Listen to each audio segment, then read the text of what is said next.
Hello everyone, and welcome to Lesson 3 entitled The Missing Piece. Today's learning objectives include understanding how chemical covalent bonds are formed and the principles surrounding the Lewis octet rule. Take a look at the RSS Steadfast. It looks unshakable. And what we'll discover is that the Lewis octet rule is an equally as powerful principle in organic chemistry. First, let's have a quick refresher about the concepts covered from last lesson. An atom's valence electrons are those electrons that are responsible for forming chemical bonds, and they exist in electron pairs. There are two ways in which valence electrons can be paired, either as non-bonding electrons, which are not involved in forming chemical bonds and are isolated on an individual atom, or as bonding electrons, which are involved in forming chemical bonds and are pairs of electrons that are shared between two atoms. The orientation and the way an atom's valence electrons will organize themselves about an atom will determine the types of bonds, the number of electron pair domains, as well as the hybridization of each individual atom. The question now becomes, how do valence electrons actually arrange to form these bonds, and what exactly is the octet rule? I promise you, it's much easier to understand than this guy would make it appear. The question now becomes, why an octet of electrons? Why not a quartet or a quintet? Well, if we return to the ideas that we learned about in Lesson 1, we learned that organic chemistry is a study of carbon-containing compounds and that certain elements within the periodic table are more prevalent than others. As this class proceeds, what we'll begin to notice is that certain second-row elements, mainly carbon, nitrogen, and oxygen, are very involved in organic chemistry and atoms that we will encounter frequently when looking at organic structures. So if we take a closer look at the valence orbitals that each second-row element contains, well, every second-row element has the following four valence orbitals: a 2s orbital and three 2p orbitals. Each of these orbitals can contain a maximum of 2 electrons, and when all of these orbitals are filled, these second-row elements exist in their most stable form. So if all these orbitals are filled, we will have a total of 8 electrons, hence the Lewis octet rule. Now let's take a look at an example of how the valence electrons of a carbon, oxygen, and 2 hydrogen atoms can combine to form a chemical compound so that both the carbon and oxygen atoms have a full octet of electrons. Remember, the number of valence electrons that each atom has is determined by the group number it's in. So for example, I've drawn 4 valence electrons around the carbon atom because it is a group 4 element.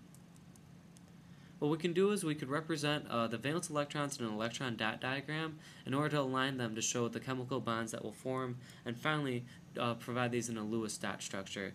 Notice that the single bonds that form between the carbon and hydrogen bond represent a single pair of bonding electrons. One of these electrons to form that bond comes from the carbon atom, and the other electron comes from the one single valence electron that the hydrogen atom contains.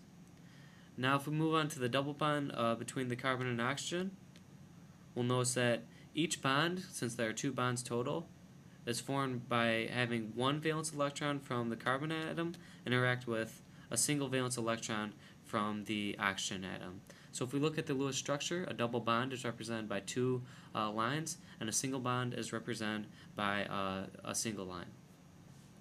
As a final note, each of the single bonds that are formed between the carbon and hydrogen atoms is known as a sigma bond, represented by the Greek symbol for sigma, and the double bond that forms between the carbon and oxygen atoms is composed of 1 sigma bond and 1 pi bond.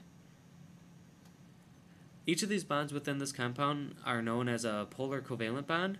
Covalent just refers to that each of these bonds is formed by the sharing of electrons, and polar simply refers to the fact that none of these bonds are formed between 2 of the same atom. The last slide gives an example of how single and double bonds can form between atoms so that each atom of that compound can achieve a full octet of electrons. In this example, you are to show how 2 nitrogen atoms can combine to form a triple bond and gain a full octet of electrons. Please pause this video now and attempt this example on your own. Okay, welcome back. If 2 nitrogen atoms were to combine, each would have a total of 5 valence electrons because the nitrogen is a group 5 element. If we were to draw the electron dot diagram, we'd show 3 pairs of bonding electrons between the 2 nitrogen atoms representing that triple bond. And the Lewis dot structure, triple bond is represented by 3 lines between the 2 atoms. And don't forget about the non-bonding valence electrons on each of the nitrogen atoms. What you'll notice now is that each of these nitrogen atoms contains a full octet of electrons. It turns out that there are only a handful of possibilities in which the valence electrons of an atom can arrange, whether they be bonding or non-bonding, in order to satisfy the Lewis octet. Before you try completing this table on your own, let's go over the examples that have been provided for you.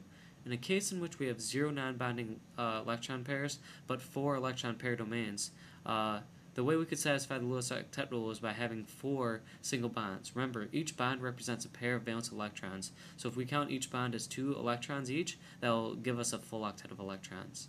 In a case of having no non-bonding lone pairs, but 3 electron pair domains, we could achieve this with 1 double bond and 2 sigma bonds.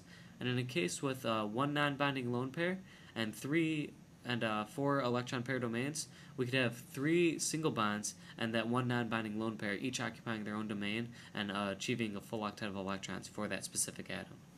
Please try the rest of this example on your own.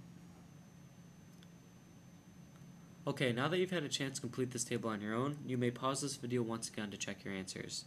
Be sure you understand all the material covered in this table, as this table will help build the foundation for the principles you must understand in organic chemistry to continue on with this course. And also, utilize the Moodle discussion board if you have any questions at all pertaining to this material. To summarize the ideas covered in today's lesson, we learned that elements of the second row prefer to have a full octet of electrons, and that they can achieve this full octet by forming covalent bonds with other atoms of the periodic table. We also learned in the last slide that there exists only a handful of possibilities in which we could draw Lewis structures that satisfy the octet rule. In order to practice the concepts that we learned in today's lesson, please proceed to the Building Blocks learning module within ACE and complete problems 13 through 19.